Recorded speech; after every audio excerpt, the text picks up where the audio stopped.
নমস্কার, আমি গল্প পাঠে মৌ। গল্প পাঠ যদি আপনাদের ভালো লেগে থাকে তাহলে অবশ্যই চ্যানেলটিকে লাইক, শেয়ার ও সাবস্ক্রাইব করে পাশে থাকবেন। আজকের নিবেদন শ্রদ্ধেয় অনিল ভৌমিকের লেখা তুষারে গুপ্তধন।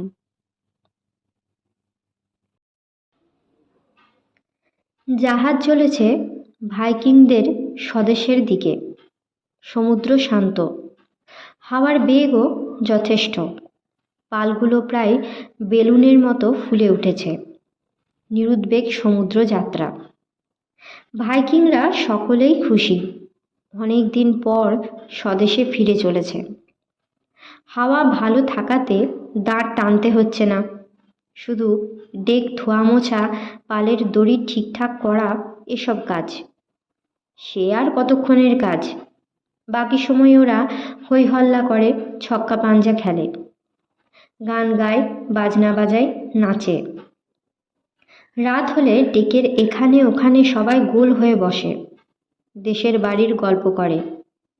সোনার ঘণ্টা নিয়ে গেছে ওরা, অত বড় দুটো হিরে। এবার নিয়ে যাচ্ছে হাঁসের ডিমের মতো মুক্ত। দেশের লোকেরা অবাক হয়ে যাবে। মানুষের কল্পনাতেও আসে না এত বড় মুক্ত। কি সংবর্ধনাটাই না ওরা পাবে। ফ্রান্সিস, হ্যারি দুই বন্ধুও খুশি। তবে ফ্রান্সিস মাঝে মাঝে বলে হ্যারিকে, দেখো ভাই, দেশে না পৌঁছানো পর্যন্ত আমি নিশ্চিন্ত হতে পারবো না। জানো তো, হিরে নিয়ে যাবার সময় কি করে লাব্রুসের পাল্লায় পড়েছিলাম। হ্যারি হেসে বলে, মিছিমিছি দুশ্চিন্তা করছো, এবার অনেক সাবধান হয়েছি আমরা। তবু বলা যায় না কিছু, ফ্রান্সিস বলে। হ্যারি ঠিকই বলেছে। এবার জাহাজের পাহারাদারের সংখ্যা বাড়ানো হয়েছে। প্রায় 20-25 জন রাত জেগে পাহারা দেয়। পরের দিন বাকিরা। ঘরে ঘরে সকলের ওপরই রাত জেগে পাহারা দেবার ভার পড়ে। ফ্রান্সিস, হ্যারি, বিস্কো কেউ বাদ যায় না। তবে ফ্রান্সিসের বন্ধুরা হ্যারিকে সারা রাত জাগতে দেয় না, ওকে জোর করে ঘুমোতে পাঠিয়ে দেয়। হ্যারি বড় একটা সুস্থ থাকে না, এটা ওটা লেগেই আছে। হ্যারি তাই দুঃখ করে বলে, ফ্রান্সিস আমাকে না আনলেই ভালো করতে। ফ্রান্সিস মাথা নাড়ে, বলে, তোমাকে ছাড়া আমি কোথাও বেরোবই না। তোমাদেরই তো ভোগান্তি, হোক ভোগান্তি। তারপর থেমে বলে, অ্যান্থনিকে সেই জন্যেই সঙ্গে এনেছিলাম। অ্যান্থনি রাজ চিকিৎসকের শাগরেদ, ও অনেক ওষুধপত্রও সঙ্গে এনেছে। কখন কে অসুস্থ হয়ে পড়ে, কে আহত হয়, চিকিৎসা করতে হবে তো। তারপর বরাবরের রোগী আমি তো আছি। দুজনেই দুজনের মুখের দিকে তাকিয়ে হেসে উঠল। হ্যারি এর মধ্যে একদিন গুরুতর অসুস্থ হয়ে পড়ল। সেদিন বিকেলে হ্যারি ডেকে দাঁড়িয়ে দু একজন বন্ধুর সঙ্গে কথা বলছে। হঠাৎ ওর মাথাটা কেমন ঘুরে উঠল। তারপর বুকে একটা মোচড়। 2 হাত শূন্যে তুলে হ্যারি ডেকের ওপরেই পড়ে গেল। ধারে কাছে যারা ছিল ছুটে এলো। হ্যারির মুখটা তখন বেঁকে গেছে, হাত পা শক্ত কাঠ, মুখ দিয়ে গ্যাঁচড়া বেরুচ্ছে, চোখে শূন্য দৃষ্টি। খবর পেয়ে ফ্রান্সিস ছুটে এলো। একটু পরে অ্যান্থনি ওর ওষুধ রাখার বেতের বাক্সটা নিয়ে এলো। ও হ্যারির শক্ত হাত পা বার কয়েক টানাটানি করল।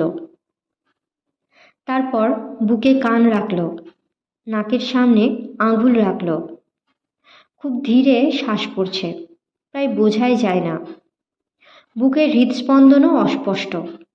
বেতের বাক্স খুলে একটা চীনে মাটির বোয়াম বের করল। 2 হাত তুলে সবাইকে বলল, সরে যাও, হাওয়া ছাড়ো। সবাই সরে গেল। অ্যান্থনি বোয়াম থেকে আঙুলের ডগায় করে ওষুধ বার করল। তারপর হ্যারির নাকের কাছে ধরল। হ্যারি সেই শক্ত হাত পা নিয়ে একই রকমভাবে শুয়ে রইল। অ্যান্থনি কিছুটা ওষুধ হ্যারির নাকে লাগিয়ে দিল। বেশ কিছুক্ষণ পর হ্যারির মুখ থেকে গোঁ গোঁ শব্দ বেরোলো। কয়েকবার মাথাটা এপাশ ওপাশ করে হ্যারি সহজ দৃষ্টিতে তাকালো। মাথা ঘুরিয়ে চারদিক তাকিয়ে নিল। শক্ত হাত পা নরম হলো। ও আস্তে আস্তে উঠে বসল। ফ্রান্সিস ওর মুখের উপর ঝুঁকে বলল, এখন কেমন লাগছে? একটু ভালো, দুর্বল স্বরে হ্যারি বলল। আমার কি হয়েছিল? কিছু না, মাথা ঘুরে গিয়েছিল বোধহয়। মাথা ঘুরে গিয়েছিল ঠিকই, তারপর বুকে একটা চাপা ব্যথা, তারপর সব কেমন অন্ধকার হয়ে গেল। ও ঠিক হয়ে যাবে। এখন কেবিনে যেতে পারবে আমার কাঁধে ভর দিয়ে? বোধহয় পারবো।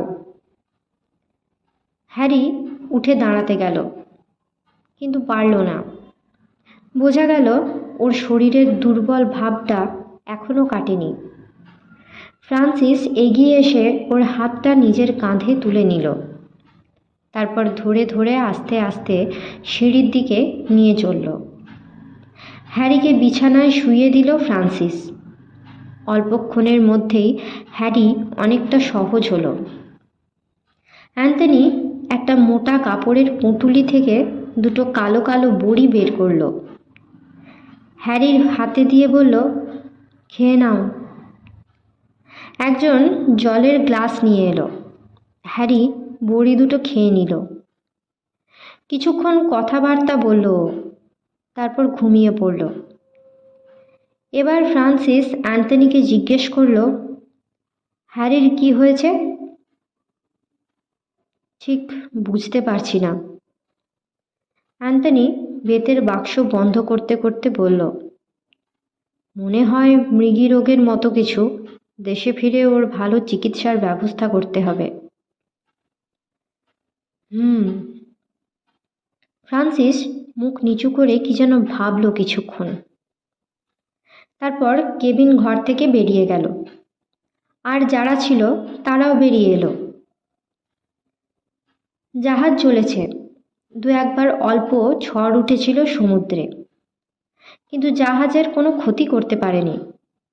দিন রাত জাহাজ পাহারা দেওয়া চলল। শুধু হ্যারিকে কোনো কাজে ডাকা হতো না। হ্যারি এখন মোটামুটি সুস্থ।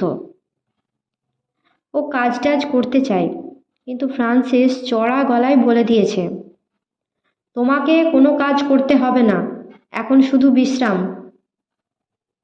হ্যারি আর কি করে, চুপচাপ শুয়ে বসে থাকে। ফ্রান্সিসরা ওর ঘরে আসে, গল্প টল্প করে ওর সঙ্গে। ফ্রান্সিস মাঝে মাঝে ওকে ডেকের উপরে নিয়ে যায়।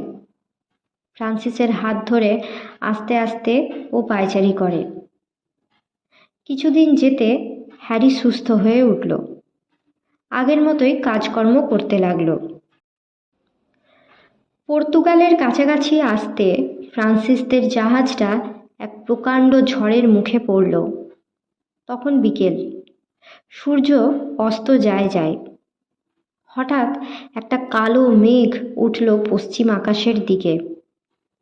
সেই মেঘ বড় হতে হতে ছড়াতে ছড়াতে সমস্ত আকাশ ঢেকে দিল। ওর মধ্যে পূর্ব আকাশটা কেমন আগুন রঙা হয়ে উঠল। টিপ টিপ বৃষ্টি পড়তে লাগলো। সারা আকাশ জুড়ে ঘন ঘন বিদ্যুৎ চমকাতে লাগলো। আঁকা বাঁকা বিদ্যুৎ রেখা সারা আকাশ চিরে ফেলতে লাগলো যেন। তারপর হঠাৎ প্রচণ্ড গোঁ গোঁ শব্দ উঠল। আর তারপরই বিরাট বিরাট ঢেউ ছুটে এলো। সেই সঙ্গে প্রচণ্ড বাতাস। ঢেউগুলো কান ফাটানো শব্দে ঝাঁপিয়ে পড়ল ফ্রান্সিসদের জাহাজের ওপর। ভাইকিংরা অভিজ্ঞ নাবিক। ওরা আকাশের চেহারা দেখেই বুঝেছিল বেশ বড় রকমের ঝড় আসছে। ওরা সমস্ত পাল নামিয়ে ফেলেছিল, দাঁড়গুলো বন্ধ করে দিয়েছিল। তারপর তৈরি হয়ে ডেকে এসে দাঁড়িয়েছিল ঝড়ের মোকাবিলা করবার জন্য। কিন্তু ওরা যতটা আশঙ্কা করেছিল, ঝড় তার চেয়েও ভয়াবহ চেহারা নিল। মুষলধারে বৃষ্টির সঙ্গে সঙ্গে মুহুর্মুহু জলের উত্তাল ঢেউ জাহাজের ডেকের উপরে ভেঙে পড়তে লাগলো। ভাইকিংরা ওই প্রচণ্ড ঢেউয়ের ধাক্কার মধ্যে পালের দড়ি মাস্তুল হুইল আঁকড়ে ধরে রইল। সবাই ভিজে জবজবে হয়ে গেছে। যে হুইল ধরে দাঁড়িয়েছিল সে ওর মধ্যেই হুইল ঘুরিয়ে চলল। জাহাজের গতি পরিবর্তন করে ঝড়ের প্রচণ্ড ঝাপটার মোকাবিলা করতে লাগলো। জাহাজের প্রচণ্ড দুলুনির মধ্যে পা ঠিক রাখা অসম্ভব হয়ে দাঁড়ালো। কয়েকজন পারলও না পা ঠিক রাখতে। রেলিংয়ের গায়ে মাস্তুলের গায়ে ধাক্কা খেয়ে কয়েকজন আহতও হলো। একেবারে নতুন জাহাজ, তাই ঝড়ের এই প্রচণ্ডতা সহ্য করতে পারল। মাত্র আধ ঘন্টা ঝড় চলল, তাতেই সবাই কাহিল হয়ে পড়ল। ঝড় কমল, অল্প অল্প বৃষ্টি চলল কিছুক্ষণ, তারপরেই আকাশ পরিষ্কার। সন্ধ্যার আকাশে আবার তারা ফুটল। তারপরে আর ঝড়ের পাল্লায় পড়তে হলো না।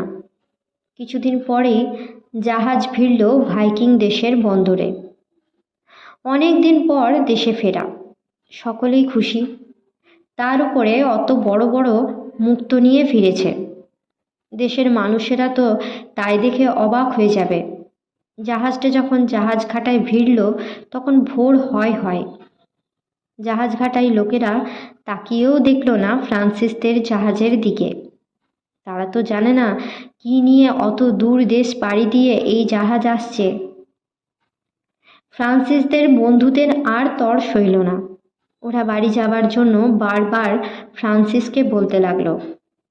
ফ্রান্সিস আর কি করে, ওদের বাড়ি যেতে অনুমতি দিল। শুধু বিস্কোকে বলল, রাজপ্রাসাদে গিয়ে রাজাকে জানিয়ে যাবে যে আমরা ফিরেছি, সঙ্গে আমাদের অত্যন্ত মূল্যবান মুক্ত। রাজামশাই যেন এসব নিয়ে যাবার জন্য একদল সৈন্য পাঠিয়ে দেন। সৈন্যদল না আসা পর্যন্ত ফ্রান্সিস আর হ্যারি জাহাজে থাকবে, এটাই স্থির হলো। বন্ধুরা সব হৈ হৈ করতে করতে পথে নামলো। তারপর গাড়ি ভাড়া করে ছুটল যে যার বাড়ির দিকে। আধ ঘন্টার মধ্যে একদল অশ্বারোহী সৈন্য এলো। সৈন্যদের দলপতি জাহাজে উঠে ফ্রান্সিসের কাছে এলো। সসম্মানে রাজার একটা চিঠি ওর হাতে দিল। মোটা কাগজে মোড়ানো চিঠিটা খুলে ফ্রান্সিস পড়ল, তুমি আর হ্যারি অপেক্ষা করবে, আমার গাড়ি যাবে তোমাদের আনতে। হ্যারি চিঠিটা পড়ে বলল, এখন অপেক্ষা করা ছাড়া উপায় নেই।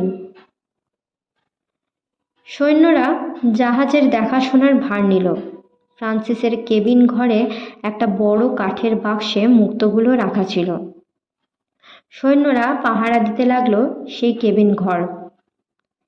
এর মধ্যে শহরে রটে গেছে বড় বড় অনেক মুক্তো নিয়ে ফ্রান্সিসদের ফেরার কথা।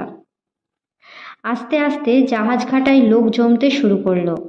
কিছুক্ষণের মধ্যেই উৎসুক জনতার ভিড় বাড়তে লাগলো। ভিড় ক্রমে জনসমুদ্রে পরিণত হলো। রাস্তায় গাড়ি চলাচল বন্ধ হয়ে গেল। উৎসুক জনতা ধ্বনি দিতে লাগলো, ফ্রান্সিস দীর্ঘজীবী হও। তারপর চিৎকার শুরু হলো, আমরা ফ্রান্সিসকে দেখতে চাই। কেবিন ঘরে বসেছিল ফ্রান্সিস আর হ্যারি। হ্যারি হেসে বলল, আর লুকিয়ে থাকা চলবে না, চলো দেখে গিয়ে দাঁড়াই। আমার এসব আর ভালো লাগে না, বিরক্তির সঙ্গে বলল ফ্রান্সিস। উপায় নেই, চলো বলে হ্যারি উঠে দাঁড়ালো। ফ্রান্সিসকেও উঠতে হলো। দুজনে ডেকে এসে দাঁড়াতেই মুহুর্মুহু ধ্বনি উঠল, ফ্রান্সিস দীর্ঘজীবী হও। দুজনেই হেসে হাত নাড়াতে লাগলো। উৎসুক জনতা মুক্তোগুলো দেখতে চেয়ে চিৎকার করতে লাগলো। ফ্রান্সিস কোমরের ফেটটি থেকে ওর বাছাই করা মুক্তোটা বের করলো। তারপর হাত তুলে দেখাতে লাগলো। জনারণ্যে চাঞ্চল্য জাগলো। সকলেই অবাক, এত বড় মুক্তো! অনেকক্ষণ ধরে করতালি চলল। সে শব্দে কান পাতা দেয়। আবার শুরু হলো ধ্বনি, ফ্রান্সিস দীর্ঘজীবী হও। এর মধ্যে রাজার পাঠানো 8টা ঘোড়ায় টানা গাড়ি এলো। জনতার ভিড় সরে গিয়ে পথ করে দিল। গাড়ির চালকের মাথায় পালক গোজা টুপি, পরনে জেল্লাদার পোশাক। ঘোড়াগুলি সুসজ্জিত। কালো গাড়িটার গায়ে সোনালি পাতের কারুকাজ। গাড়িটা জাহাজঘাটায় এসে দাঁড়ালো। ফ্রান্সিস আর হ্যারি জাহাজ থেকে নেমে এলো, উঠল গাড়িটায়। তখনও জনতার উল্লাসধ্বনি চলেছে। ওদের নিয়ে গাড়ি চলল প্রাসাদের উদ্দেশ্যে। গাড়ির সামনে ও পেছনে দুদল সুসজ্জিত অশ্বারোহী সৈন্য চলল। জনসমুদ্রের মধ্যে দিয়ে পথ করে গাড়ি চলল। দর্শকের অনুরোধে ফ্রান্সিসকে মাঝে মাঝে মুক্তোটা তুলে দেখাতে হলো। অত বড় মুক্তো দেখে সবাই হতবাক। পরক্ষণেই উল্লাসে চিৎকার করে উঠছে সবাই। একসময় রাজপ্রাসাদের প্রধান ফটক পেরোলো গাড়িটা। ফ্রান্সিসরা দেখল রাজপ্রাসাদের বড় বড় সিঁড়িগুলির ওপর লাল কার্পেট পাতা। সিঁড়িগুলি যেখানে শেষ হয়েছে সেখানে রাজা ও রানী দাঁড়িয়ে আছেন।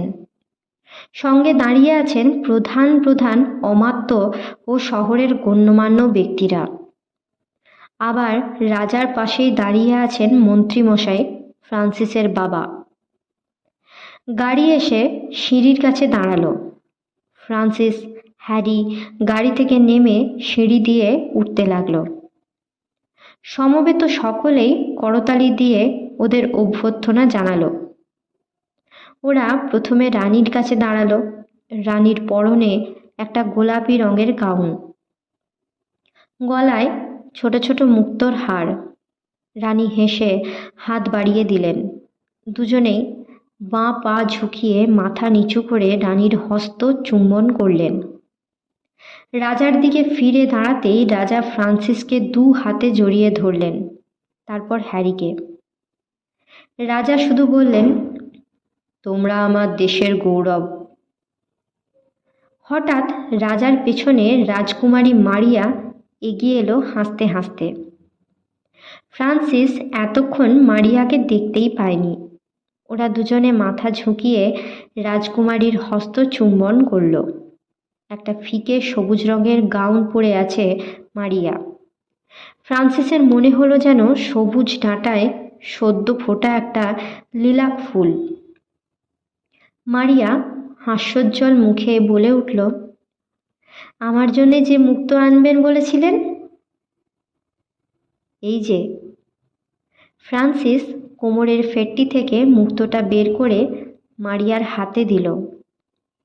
মুক্তোটা হাতে নিয়ে মারিয়া খুশিতে মাথা দুলিয়ে হেসে উঠল। বাবা ও মাকে মুক্তোটা দেখাতে লাগলো। ওদিকে সমবেত অমাত্যরা, অভিজাত ব্যক্তিরা হাঁ হয়ে দেখতে লাগলো সেই মুক্তোটা। এত বড় মুক্তো, ও যে মানুষের কল্পনার বাইরে। বেশ গুঞ্জন উঠল সেই ভিড়ের মধ্যে। ফ্রান্সিস বলল, রাজকুমারী, বলুন। মারিয়া খুব খুশি ভরা চোখে ওর দিকে তাকালো। জাহাজে আরও মুক্তো আছে, তাই থেকেও মুক্তো বেছে নিতে পারেন। না। মারিয়া মাথা ঝুঁকিয়ে আস্তে আস্তে বলল, আপনি যেটা দিয়েছেন সেটাই আমি নেব। এ কথা শুনে ফ্রান্সিসও খুশি হলো, কারণ ও খুব যত্ন করে রেখে দিয়েছিল বাছাই করা মুক্তোটা। রানী একটু এগিয়ে এসে ডাকলেন, ফ্রান্সিস। ফ্রান্সিস সসম্ভ্রমে বলল, বলুন। আজকে রাত্রে এখানে তোমাদের সকলের নিমন্ত্রণ, তোমরা সবাই আসবে? নিশ্চয়ই রানীমা। ফ্রান্সিস মাথা ঝুঁকিয়ে বলল। এবার রাজামশাই উপস্থিত সকলের দিকে তাকিয়ে বললেন, কালকে জমকালো মিছিল করে মুক্তোগুলো জাহাজ থেকে এখানকার জাদুঘরে আনা হবে। আগামী 2 দিন দেশব্যাপী আনন্দ উৎসব হবে। সকলেই করতালি দিল। এদিকে রাজপ্রাসাদের বাইরে উৎসুক সাধারণ মানুষের ভিড় বাড়তে লাগল। সকলেই ফ্রান্সিসকে দেখতে চায়। রাজার ঘোষণাটা তাদের মধ্যে প্রচারিত হলো। সকলে সমস্বরে ধ্বনি দিল, আমাদের রাজা দীর্ঘজীবী হন। রাজার এই ঘোষণা প্রচার করতে একদল অশ্বারোহী সৈন্য বেরিয়ে পড়ল। এবার ফ্রান্সিস একটু এগিয়ে এসে রাজামশাইকে বলল, আমরা অনেক দিন ঘর ছাড়া, আমাদের যেতে অনুমতি দিন। নিশ্চয়ই, তোমরা এবার বাড়ি যাও, রাজা বললেন।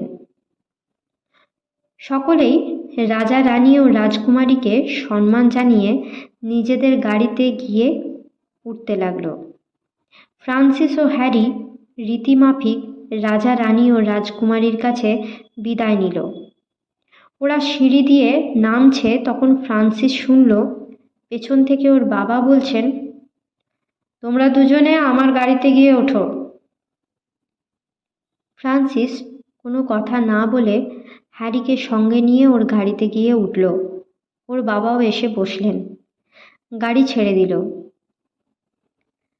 গাড়ি প্রাসাদের বাইরে আসতেই সমবেত জনতা ধ্বনি দিল, আমাদের রাজা দীর্ঘজীবী হন, ফ্রান্সিস দীর্ঘজীবী হোক। সকলে ফ্রান্সিসদের গাড়ির কাছে এগিয়ে আসতে চায়, ভালো করে দেখতে চায় ওদের। ফ্রান্সিস আর হ্যারি হেসে হাত নাড়তে লাগলো। গাড়ি আস্তে আস্তে চলল। ভিড় ছাড়িয়ে গাড়ি দ্রুত ছুটল। হ্যারির বাড়ির কাছে এসে থামল।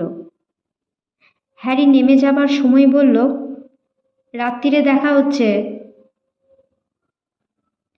এবার বাবার সঙ্গে একা। গাড়ি চলেছে। আবাল্য পরিচিত শহরের রাস্তাঘাট। ভালোই লাগছিল ফ্রান্সিসের। কতদিন পরে এখানে ফিরল। হঠাৎ কেন জানি না মার জন্য মনটা খারাপ হয়ে গেল। ও থাকতে না পেরে বলল, মা কেমন আছেন? শয্যাশায়ী, বাবা গম্ভীর গলায় বলল। ফ্রান্সিস চমকে উঠল। বলো কি বাবা? বাবা আর কোনো কথা বললেন না। বৈদ্যিরা কি বলছে? নানা রকম অসুখের কথা বলছে, তবে আমার মনে হয়। বাবা একটু কাশলেন। তোমার জন্য ভেবে ভেবে এই অবস্থা। ফ্রান্সিস আর কোনো কথা বলল না। বাড়ির গেটের সামনে গাড়িটা এসে দাঁড়ালো। ফ্রান্সিস গাড়ি থেকে নেমে দেখল দেয়ালের গায়ে জড়ানো লতা গাছটা আরও অনেক দূর ছড়িয়েছে। নীল ফুলে ছেয়ে আছে দেয়ালটা। বাড়ির ভেতরে ঢুকে দেখল বাগানটা অযত্নে শ্রীহীন হয়ে আছে। কিছু আগাছাও গজিয়েছে এখানে ওখানে। এবার ফ্রান্সিস বুঝল মা নিশ্চয়ই বিছানায় শুয়ে। কে আর বাগানের দিকে লক্ষ্য রাখবে? বাড়িতে ঢুকে ফ্রান্সিস আর অন্য কোনো দিকে তাকালো না। ছুটল মার শোবার ঘরের দিকে। দোরগোড়া থেকেই ডাক দিল, মা গো। ওর মা তখন একটা বালিশে ঠেসান দিয়ে আধশোয়া হয়ে শুয়েছিলেন। ফ্রান্সিস দেখল মা আরও রোগা হয়েছে। মুখের কপালের বলি রেখাগুলো আরও স্পষ্ট হয়েছে। চোখ মুচকে মা ওর দিকে তাকিয়ে বলল, ফ্রান্সিস, এসেছিস বাবা? ফ্রান্সিস আর কোনো কথা বলতে পারল না। ওর বুক ঠেলে কান্না এলো, কিন্তু ও কাঁদল না। জানে ওর চোখে জল দেখলে মা আরও দুর্বল হয়ে পড়বে। ছুটে গিয়ে মাকে জড়িয়ে ধরল। মাও ওর মাথায় হাত বুলোতে বুলোতে শান্ত স্বরে বলতে লাগলো, কবে যে আর এসব পাগলামি যাবে? তোর বাবা তোর জন্য এত ভাবে যে কি বলবো। কত রাত দেখেছি বারান্দায় পায়চারি করছে। কথা বলতে বলতে মার চোখ থেকে জল ঝরতে লাগলো। ফ্রান্সিসও বুকে একটা শূন্যতা অনুভব করল। অনেকক্ষণ মাকে জড়িয়ে ধরে থেকে নিজের আবেগ সামলালো। মা বলে উঠল, নে ওঠ, হাত মুখ ধুয়ে খেয়ে নে। ফ্রান্সিস মুখ তুলল, বলল, এখন কেমন আছো মা? তুই এসেছিস, এবার ঠিক ভালো হয়ে যাব। তুমি ভালো না হওয়া পর্যন্ত আমি দূরে কোথাও যাব না। কথা দিলি? মনে থাকে যেন। ফ্রান্সিস মাথা ঝাঁকিয়ে হাসল, তারপর ঘর থেকে বেরিয়ে এলো। ফ্রান্সিস ভেবেছিল একা একা খেয়ে নেবে, কিন্তু সেটা হলো না। খাবার টেবিলে বাবার মুখোমুখি বসে দুজনেই চুপচাপ খেতে লাগলো। একসময় বাবা বলল, আবার কোথাও বেরোবে নাকি? না, মা ভালো না হওয়া পর্যন্ত আমি বাড়িতেই থাকবো। তাহলে বাড়িতে পাহারাদার রাখার প্রয়োজন নেই? না। ভালো। আর কোনো কথা না বলে বাবা খেতে লাগলেন। অনেক দিন পরে নরম বিছানায় শান্ত পরিবেশে শুয়ে ফ্রান্সিস জেগে থাকতে পারল না। ঘুমে চোখ জড়িয়ে এলো। একটানা বিকেল পর্যন্ত ঘুমোলো। সন্ধ্যার পর থেকেই মার তাগাদা শুরু হলো। রাজবাড়িতে নিমন্ত্রণ, যা ভালো পোশাক টোশাক পরে নে। মা বিছানায় শুয়ে শুয়েই পরিচারিকাকে দিয়ে ফ্রান্সিসের পোশাকগুলো আনালো। তাই থেকে বেছে বেছে একটা খুব ভালো পোশাক বের করলো। ফ্রান্সিস বেশ কষ্ট করে পোশাকটা পরল। বোতাম টোতাম আটকালো। গলা পর্যন্ত আটা সেই পোশাক পরে ওর অস্বস্তি হতে লাগলো। কিন্তু উপায় নেই, রাজবাড়ির নিমন্ত্রণ। ও যখন সেজেগুজে মার কাছে এলো তখন মা ওকে দেখে খুশি হলো। পোশাকটা বেশ মানিয়েছে ফ্রান্সিসকে। মা ওর গায়ে সেন্ট ঢেলে দিল। বাবাও ইতিমধ্যে তৈরি হয়ে নিয়েছিলেন। দুজনে গিয়ে উঠতেই গাড়ি চলল রাজবাড়ির দিকে। রাজপ্রাসাদের সিঁড়ির নিচের চত্বরে অনেক গাড়ি ঘোড়া। গাড়িগুলোর গঠনভঙ্গিও বিচিত্র। বোঝা গেল অনেক লোকজন এসেছেন। আলোকোজ্জ্বল বিরাট হলঘরের একদিকে রাজা রানী বসে আছেন। পিঠের দিকে উঁচু বিরাট দুটো চেয়ার। রাজার পরনে চকচকে সোনালি রূপালি কাজ করা পোশাক। রানীও খুব সেজেছেন। পরনে চকচকে রূপলি শাটিনের পোশাক। কাঁধের কাছে ঝালর দেওয়া টকটকে লাল কাপড়ের ফুল। রানী ফ্রান্সিসকে দেখে হাসলেন, তারপর ডান হাতের দস্তানাটা খুলে হাত বাড়িয়ে দিলেন। ফ্রান্সিস প্রথমত হাতে চুম্বন করল। রাজাও ফ্রান্সিসকে দেখে হাসলেন। রাজা রানীর পাশের চেয়ারটা খালি ছিল এতক্ষণ। হঠাৎ দেখা গেল রাজকুমারী মারিয়া নাচের আসরের দিক থেকে এগিয়ে আসছে। দুধের মতো সাদা একটা গাউন পরনে। সকালের চেয়ে এখন আরও বেশি সুন্দর দেখাচ্ছে। চোখ মুখ লাল হয়ে উঠেছে, একটু হাঁপাচ্ছেও।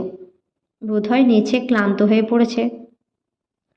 ফ্রান্সিসকে দেখিয়ে মারিয়া হাসল, তারপর বলল, আমার সঙ্গে খেতে বসবেন? মুক্তোর সমুদ্রের গল্প শুনব।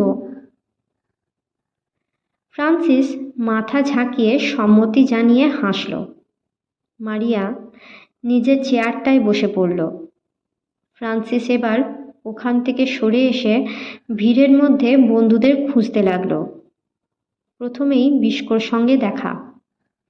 বেশ জমকালো পোশাক পরেছে। বিস্কো এদিক ওদিক তাকাচ্ছে, বোধহয় নাচের সঙ্গিনী খুঁজছে।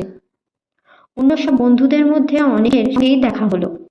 বাকিরা সব মহানন্দে বাজনার তালে নাচে।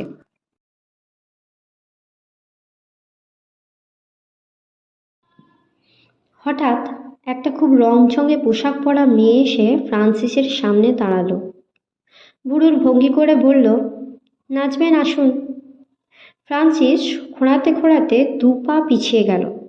মেয়েটি বলে উঠল, কি হয়েছে আপনার?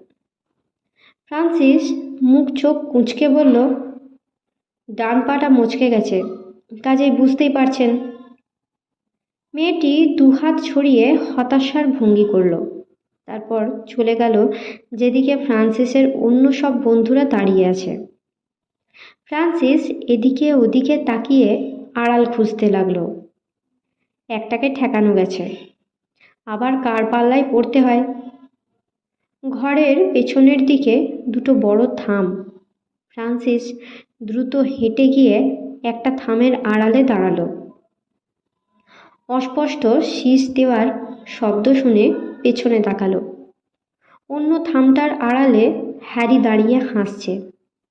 ফ্রান্সিস এক ছুটে গিয়ে হ্যারির কাছে দাঁড়ালো, বলল, খুব ভালো জায়গা বেছেছ, কেউ খুঁজে পাবে না আমাদের। হুম, অত সহজে রেহাই পাবে না তুমি, হ্যারি বলল। তার মানে? মারিয়া তোমাকে ঠিক খুঁজে বের করবে। দেখি, যতক্ষণ গা ঢাকা দিয়ে থাকা যায়। একটু থেমে ফ্রান্সিস বলল, এত আলো বাজনা নাচ জমকালো পোশাক পরা মেয়ে পুরুষ, এর চেয়ে জাজিমবাদের নাচের আসর অনেক সুন্দর উপভোগ করার। ওরা দুজনে এসব নিয়ে কথাবার্তা বলছে, হঠাৎ রাজকুমারী মারিয়া এসে হাজির। হাসতে হাসতে বলল, "হুম, ঠিক জানি আপনি এখানে লুকিয়ে আছেন, নাচবেন চলুন।" ফ্রান্সিস হতাশ ভঙ্গিতে হ্যারির দিকে তাকালো। হ্যারি হাসি চাপতে মুখ ফেরালো। নাচের জায়গায় বেশ ভিড়। এর মধ্যেই ফ্রান্সিস আর মারিয়া নাচতে লাগলো। যখন নাচিয়েরা মারিয়ার সামনে পড়ে যাচ্ছে, তখনই মাথা নুইয়ে সম্মান জানাচ্ছে। নাচতে নাচতে হঠাৎ সেই জমকালো পোশাক পরা মেয়েটির মুখোমুখি পড়ে গেল ফ্রান্সিসের। মেয়েটি অবাক চোখে ফ্রান্সিসের দিকে তাকিয়ে দেখতে লাগলো। ওর নাচের জুটিকে কানে কানে কি বলতে লাগলো। ফ্রান্সিস সঙ্গে সঙ্গে নাচ থামিয়ে হাত দিয়ে হাঁটুটা চেপে ধরল। মারিয়া বলে উঠল, কি হলো? ফ্রান্সিস চোখ মুখ কুঁচকে বলল, সকালে হঠাৎ পাটা ফসকে মচকে গেছে। ইস, আগে বলেননি কেন? এই পা নিয়ে কেউ নাচতে আসে? কি করব, আপনি ডাকলেন তাই বলে। যাগে, আপনি বন্ধুদের কাছে যান। ফ্রান্সিস খোঁড়াতে খোঁড়াতে নাচের আসর থেকে বেরিয়ে এলো। আবার থামটার আড়ালে হ্যারির কাছে এসে দাঁড়ালো। হ্যারি বেশ অবাকই হলো, বলল, এত তাড়াতাড়ি ছাড়া পেলে? ফ্রান্সিস হেসে নিজের মাথায় টোকা দিয়ে বলল, মস্তিষ্ককে কাজে লাগাও, অনেক সমস্যার সমাধান পেয়ে যাবে। থামের আড়ালে দাঁড়িয়ে বেশ কিছুক্ষণ দুজনে গল্প করে কাটালো। একসময় ফ্রান্সিস বলে উঠল, কখন খেতে ডাকবে রে বাবা? এসব পোশাক টোশাক পরে আমার দম বন্ধ হয়ে আসছে। একটু পরে ঢং করে ঘন্টা বাজলো। বাজনা থেমে গেল, নাচও বন্ধ হলো। সবাই পাশের ঘরে খাবার টেবিলের দিকে যেতে লাগলো। আবার মৃদু বাজনা উঠল। সবাই খাবার টেবিলের পাশে দাঁড়িয়ে রইল। রাজা ও রানী এলেন, সঙ্গে রাজকুমারী। তারা চেয়ারে আসন গ্রহণ করতে সব নিমন্ত্রিতরা বসলেন। রাজকুমারীর পাশের চেয়ারটা তখনও খালি। ফ্রান্সিস আর হ্যারি বসতে যাচ্ছে, হেড বাবুর্চি এসে ফ্রান্সিসকে মাথা নিচু করে অভিবাদন জানিয়ে মৃদু স্বরে বলল, আপনি রাজকুমারীর পাশে বসবেন। অগত্যা ফ্রান্সিসের আর হ্যারির পাশে বসা হলো না। ও রাজকুমারীকে মাথা নিচু করে অভিবাদন জানিয়ে রাজকুমারীর পাশে চেয়ারটায় বসল। বিরাট লম্বা টেবিলে কত খাবার সাজানো, যে যেমন খুশি তুলে নিয়ে খাও। বাবুর্চিরাও টেবিলের চারপাশে ঘুরছে, যে যা চাইছে সন্তর্পণে প্লেটে তুলে দিচ্ছে। খাওয়া দাওয়া খুব জোরে চলছে। রাজকুমারী খেতে খেতে বলল, আপনার মুক্তোটা লকেট করে একটা হার গড়াতে দিয়েছি। ফ্রান্সিস হাসল, বলল, মুক্তোটা আপনার পছন্দ হয়েছে? খুব, রাজকুমারী বলল। এবার আপনার মুক্তোর সমুদ্রের গল্পটা বলুন। ফ্রান্সিস এতক্ষণে হাঁপ ছেড়ে বাঁচল। কী নিয়ে রাজকুমারীর সঙ্গে কথা বলবে ভেবেই পাচ্ছিল না। ও জলদস্যু লা ব্রুসের হাতে ধরা পড়া থেকে গল্পটা শুরু করে দিল। মাঝে মাঝে খেতে ভুলে যাচ্ছিল। তখন রাজকুমারী হেসে বলছিল, খেতে খেতে বলুন। ফ্রান্সিস লজ্জিত মুখে খেতে শুরু করছিল তখন। খাওয়া দাওয়া শেষ হলো, কিন্তু ফ্রান্সিসের গল্প শেষ হলো না। নিমন্ত্রিতরা রাজা রানী রাজকুমারীকে সম্মান জানিয়ে একে একে বিদায় নিতে লাগলো। বিভিন্ন রকমের ঘোড়ার গাড়ি তাদের নিয়ে বেরিয়ে যেতে লাগলো। ফ্রান্সিস আর হ্যারিও রাজা রানী ও রাজকুমারীকে সম্মান জানিয়ে বিদায় নিল। ওরা সিঁড়ির দিকে যাচ্ছিল। তখনই হ্যারি ফিসফিস করে বলল, রাজকুমারী তোমাকে লক্ষ্য করছে জানো। সঙ্গে সঙ্গে ফ্রান্সিস খুঁড়িয়ে খুঁড়িয়ে হাঁটতে লাগলো। হ্যারি অবাক হয়ে বলল, কি হলো তোমার? কিছু না, চলো। দুজনে বাইরে চত্বরে এসে দাঁড়ালো। বাবা আসতেই ফ্রান্সিস বলল, বাবা, হ্যারিদের গাড়িতেই যাচ্ছি। বেশ, কিন্তু সোজা বাড়ি। মন্ত্রীমশাই চলে গেলেন। ওরা দুজনে গাড়িতে উঠল, গাড়ি চলল। একটু পরে হ্যারি বলল, তোমার বাবা তোমাকে একা ছেড়ে দিল? মা খুব অসুস্থ। ও, জানতাম না তো। জানো হ্যারি, মাকে কথা দিয়ে ফেলেছি, মা সুস্থ না হওয়া পর্যন্ত কোথাও যাব না। তুমি শান্ত হয়ে বসে থাকবে এ আমার বিশ্বাস হয় না। উপায় নেই, তাই। গাড়ি চলল। রাজবাড়ির নিমন্ত্রণে, খাওয়া দাওয়া এসব নিয়ে কথা হলো। একসময় ফ্রান্সিসদের বাড়ির সামনে এসে দাঁড়ালো গাড়িটা। ফ্রান্সিস নেমে গেল। নামার সময় বলল, হ্যারি, মাঝে মাঝে এসো। হ্যারি মাথা নেড়ে সম্মতি জানালো। ফ্রান্সিস সোজা মার ঘরে এসে হাজির হলো। মা ওর জন্যই জেগেছিল, ঘুমোয়নি তখনও। ফ্রান্সিস মার বিছানায় বসল। মার একটা হাত ধরে বলল, মা, এখন কেমন আছো? আমার কথা থাক, তোর নাচ গান খাওয়া দাওয়া কেমন হলো বল। ফ্রান্সিস উৎসাহের সঙ্গে সেসব কথা বলতে লাগলো। রাজকুমারী মারিয়ার কথাও বলল। পা মচকানোর বাহানা তুলে নাচের আসর থেকে পালানো, সেসব কথাও বলল। মা হেসে বলল, তোর মাথায় এত দুষ্টু বুদ্ধিও খেলে। একসময় ফ্রান্সিস বলল, মা, কত কিছু নিয়ে এলাম, তুমি কিছুই দেখলে না। দাঁড়াও, তুমি ভালো হয়ে ওঠো, তোমাকে রাজার জাদুঘরে নিয়ে যাব, সব দেখাবো তোমাকে। সে দেখা যাবে কন, এবার যা, রাত হলো। ফ্রান্সিস নিজের ঘরে এলো। পোশাক টোশাক ছেড়ে যখন শুয়ে পড়ল, তখন রাত হয়েছে। ও শুয়ে শুয়ে নানা কথা ভাবতে লাগলো। মা সুস্থ হয়ে উঠলেই আবার বেরিয়ে পড়ব।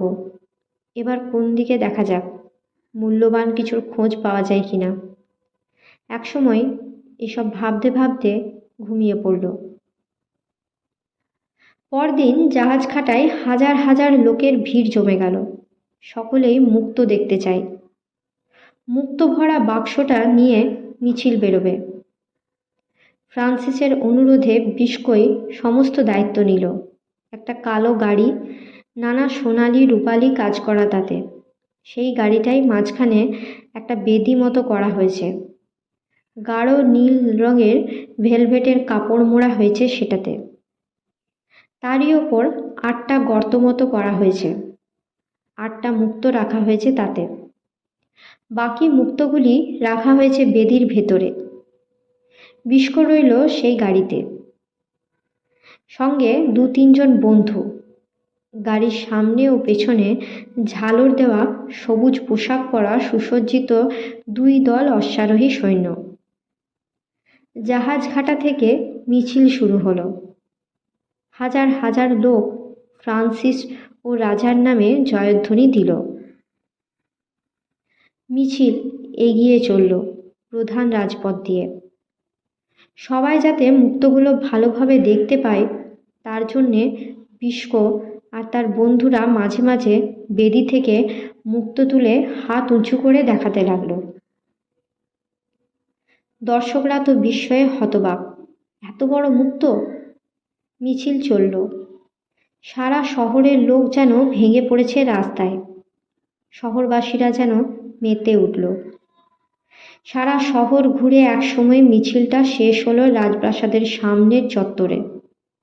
মুক্ত শুদ্ধ বেদিটা আর বাকি সব মুক্তগুলো রাখা হলো রাজার জাদুঘরে। এই জাদুঘরেই রাখা আছে সোনার ঘণ্টা আর হীরের চাই দুটো। স্থির হলো পরদিন থেকে জাদুঘর উন্মুক্ত করে দেওয়া হবে জনসাধারণের জন্যে। রাজার ফরমাস অনুযায়ী 2 দিন ব্যাপী সারা রাজ্যে আনন্দ উৎসব চলল। দেশব্যাপী তাতে মেতে উঠল। চলল খাওয়া দাওয়া, হই হল্লা।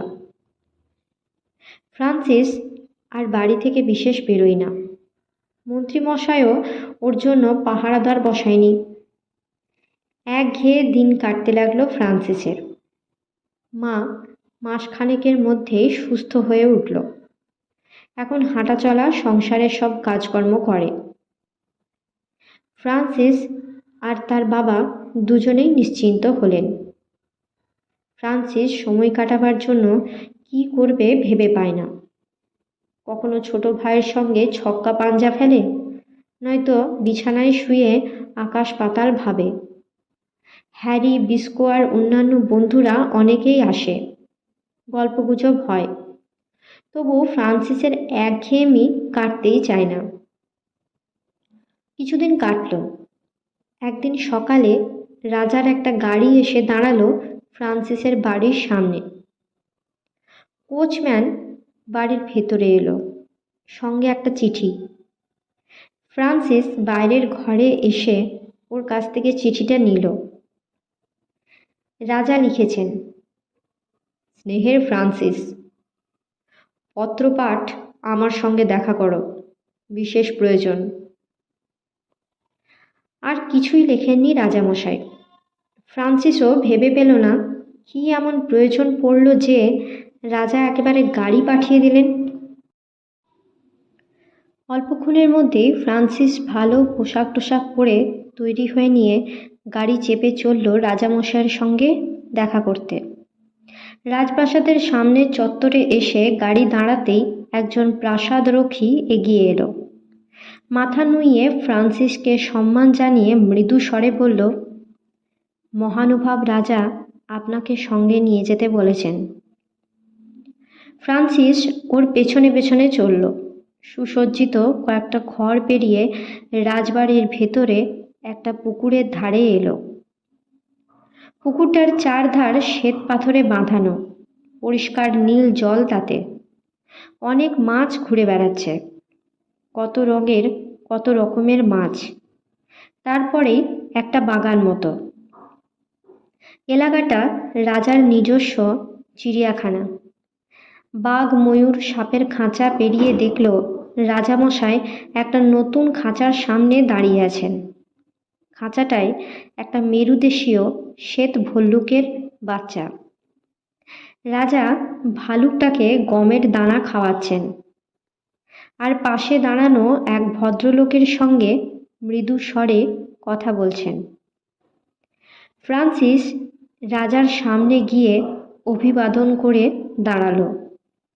রাজা এগিয়ে এসে ফ্রান্সিসের কাঁধে হাত রেখে পাশের ভদ্রলোকটির দিকে তাকিয়ে বললেন, এ হচ্ছে ফ্রান্সিস, আমাদের ভাইকিং জাতির গর্ব। ফ্রান্সিস এত উচ্চ প্রশংসায় বেশ বিব্রত বোধ করল। এবার পাশের ভদ্রলোককে দেখিয়ে রাজা বললেন, ইনি হচ্ছেন এনর সোক্কাসন, দক্ষিণ গ্রিনল্যান্ডের রাজা। একটা জরুরি ব্যাপারে উনি তোমার সঙ্গে কথা বলতে চান। ফ্রান্সিস মাথা ঝুঁকিয়ে সম্মান জানালো। ভালো করে দেখল রাজা এনর সোক্কাসনকে। বিশাল দেহ রাজার, মুখে দাড়ি গোঁফ, পরনে ছাই রঙের গরম কাপড়ের আলখাল্লার মতো, গলায় সোনার মোটা চেন, হীরা বসানো লকেট তাতে, কোমর বন্ধনীটাও সোনার মোটা চেনের, মাথায় সিল মাছের চামড়ায় টুপি তৈরি। সোক্কাসন হাত দুটো ঘষে নিয়ে বললেন, চলুন কোথাও বসা যাক। পুকুরের ধারে শ্বেতপাথরের বেদি রয়েছে। ফ্রান্সিস একটা বেদি দেখিয়ে বলল, ওখানে বসা যেতে পারে। দুজনে যখন যাচ্ছে ওদিকে তখন ভাইকিংদের রাজা বললেন, ফ্রান্সিস, এই মেরু ভল্লুকটা রাজা সোক্কাসন আমাকে উপহার দিয়েছেন। ফ্রান্সিস সোক্কাসনকে জিজ্ঞেস করল, মেরু ভাল্লুক কি মাংসাশী? সোক্কাসন বললেন, হ্যাঁ, ওখানে তো ঘাস গাছপালা বলে কিছু নেই, বরফের জলের মাছ টাছ খায়। দুজনে বেদিতে বসল। সোক্কাসন বললেন, এখানকার জাদুঘরে আপনার আনা সোনার ঘণ্টা, হিরে, মুক্তো দেখেছি, আপনার দুঃসাহসের প্রশংসা শুনেছি। ফ্রান্সিস কোনো কথা বলল না। সোক্কাসন বলতে লাগলেন, আসল কথায় আসি, আপনি নিশ্চয়ই এরিক দ্য রেডের নাম শুনেছেন? হ্যাঁ, উনি তো গ্রিনল্যান্ডের প্রবাদ পুরুষ, তাকে নিয়ে গল্প প্রচলিত আছে। আমরা তারই বংশধর। এরিক দ্য রেডই ওখানে প্রথম ইউরোপীয়দের বসতি স্থাপন করেন। তার আগে ওখানে ল্যাপ এস্কিমোরা বাস করত। উত্তরের দিকে আর এক উপজাতি বাস করত এবং এখনও বাস করে। তাদের বলে ইউনিপেট। এরা অসভ্য, বর্বর, হিংস্র। এদের রাজার নাম এভালডাসন। সোক্কাসন একটু থামলেন, তারপর বলতে লাগলেন, এরিক দ্য রেড ওদিকে আলাস্কা, এদিকে আইসল্যান্ড, নরওয়ের সঙ্গে ব্যবসা বাণিজ্য করে প্রচুর ধন সম্পত্তি লাভ করেছিলেন। তাছাড়া কিছু পথ হারানো জাহাজ, তার মধ্যে জলদস্যুদের জাহাজও তার অধিকারে এসেছিল। এই ধনসম্পত্তি তিনি যে সবটাই সৎপথে উপার্জন করেছিলেন তা নয়। যা হোক, আমার দেশের রাজধানীর নাম বাট্টাহালিড। সেখানে আমার প্রাসাদ আছে। একটু থেমে হেসে বললেন, এখানকার প্রাসাদের মতো নয়, কিন্তু খুবই সাধারণ। এরিক দ্য রেডের আমলে ওটা তৈরি হয়েছিল। তাছাড়া বড় গির্জা আছে একটা। এখন সমস্যা দাঁড়িয়েছে এরিক দ্য রেডের খামখেয়ালিপনার জন্যে। উনি তার উপার্জিত ধনভাণ্ডার যে কোথায় রেখে গেছেন সেটা আজও রহস্যময়। উনি কি সেটা বলে যাননি? ফ্রান্সিস জিজ্ঞেস করল। না, কারণ চিরশত্রু ইউনিপেটদের সঙ্গে যুদ্ধের সময় তিনি হঠাৎ মারা যান। কাজেই স্ত্রী, পুত্র বা মন্ত্রী কাউকেই গুপ্ত ধনভাণ্ডারের কথা বলে যেতে পারেননি। এই নিয়ে আমার দেশ অনেক লোককাহিনী প্রচলিত আছে। আচ্ছা, উনি গির্জা তৈরি করিয়েছিলেন? হ্যাঁ, এবং বেশ যত্নের সঙ্গেই সেটা তৈরি করিয়েছিলেন। তাহলে খ্রিস্ট ধর্মের প্রতি তার যথেষ্ট শ্রদ্ধাভক্তি ছিল? তা ছিল। তার ব্যবহৃত কী কী জিনিস আপনাদের কাছে আছে? অস্ত্রশস্ত্র, কিছু পোশাক আর নরওয়ের ভাষায় অনুদিত বাইবেল। উনি কি নিজেই অনুবাদ করেছিলেন? হ্যাঁ, আমাদের তাই বিশ্বাস। হুম। ফ্রান্সিস একটু থেমে ভাবল, তারপর বলল, ওই গুপ্তধন কোথায় আছে বলে আপনাদের মনে হয়? রাজপ্রাসাদের গির্জায় অথবা সুক্কারটপ পাহাড়ের নিচে কোথাও। আপনারা ভালোভাবে খুঁজে দেখেছেন? কয়েক পুরুষ ধরে খোঁজাখুঁজি চলছে, কিন্তু কেউ কোনো হদিশ করতে পারেনি। এবার রাজা শোকাসন, বলুন আমাকে কি বলতে চান? শোকাসন একটুক্ষণ চুপ করে রইলেন, দাড়িতে হাত বুলোলেন। তারপর বললেন, দেখুন, ভেবে দেখলাম আপনি খুব দুঃসাহসী নন, বুদ্ধিমান। আপনি পারবেন এই গুপ্তধনের হদিশ বার করতে। দেশের রাজা হিসেবে আপনাকে আমাদের দেশে যাবার সাদর আহ্বান জানাচ্ছি। ফ্রান্সিস কিছুক্ষণ চুপ করে রইল, তারপর বলল, আপনার আমন্ত্রণে আমি সত্যি খুব আনন্দিত, কিন্তু আমার মা এখনো সম্পূর্ণ সুস্থ হয়নি, কাজেই এখনই আমি কিছু বলতে পারছি না। ঠিক আছে, আপনি সময় সুযোগ মতো যাবেন। ঈশ্বরের কাছে প্রার্থনা করি আপনার মা সম্পূর্ণ সুস্থ হয়ে উঠুন। শোকাসন বললেন। ফ্রান্সিস সব শুনলে? ভাইকিংদের রাজা এগিয়ে এলেন, দুজনেই উঠে দাঁড়ালো। ফ্রান্সিস বলল, হ্যাঁ মহারাজ। কি, এরিক দ্য রেডের ধনভাণ্ডার খুঁজে বের করতে পারবে? রাজা মৃদু হেসে জিজ্ঞেস করলেন। বাট্টাহালিতে আগে যাই, সব দেখে শুনে তবেই বলতে পারবো। রাজামশাই একটু আমতা আমতা করে বললেন, ইয়ে, দেখো, আমি তোমাকে এই কাজের উপযুক্ত বলে মনে করি, তবে তোমাকে কিন্তু তোমার বাবা মার সম্মতি নিয়ে যেতে হবে। বেশ। ফ্রান্সিস শোকাসনকে জিজ্ঞাসা করল, আপনি কবে দেশে ফিরছেন? 2-3 দিনের মধ্যেই। আচ্ছা, তাহলে চলি। ফ্রান্সিস দুজনকেই মাথা ঝুঁকিয়ে সম্মান জানিয়ে রাজপ্রাসাদের প্রধান ফটকের দিকে পা বাড়ালো। রাজার গাড়ি ওর জন্যই অপেক্ষা করছিল। গাড়িতে চড়ে ও বাড়ির দিকে এলো। মাঝপথে এরিক দ্য রেডের গুপ্তধনের কথা ভাবতে ভাবতে এলো। ফ্রান্সিসের একঘেয়ে দিন কাটতে লাগলো। বন্ধুরা আসে, গল্পগুজব হয়। ওরা চলে গেলে ফ্রান্সিস আবার একা। সময় পেলেই অবশ্য মার বিছানায় মার পাশে এসে বসে। মাকে তার আমদাদনগর, চাঁদের দ্বীপ, আফ্রিকার বন জঙ্গল এসব গল্প শোনায়। ছাড়া ছাড়া ভাবে বলে, মা তাই শোনে। মার ভাবতেও অবাক লাগে, পৃথিবীতে এমন সব মানুষেরা আছে, এমন সব দেশ আছে। গল্প করার সময়ই ও একদিন বলল, মা, তুমি কি আর কোথাও যেতে দেবে না? না।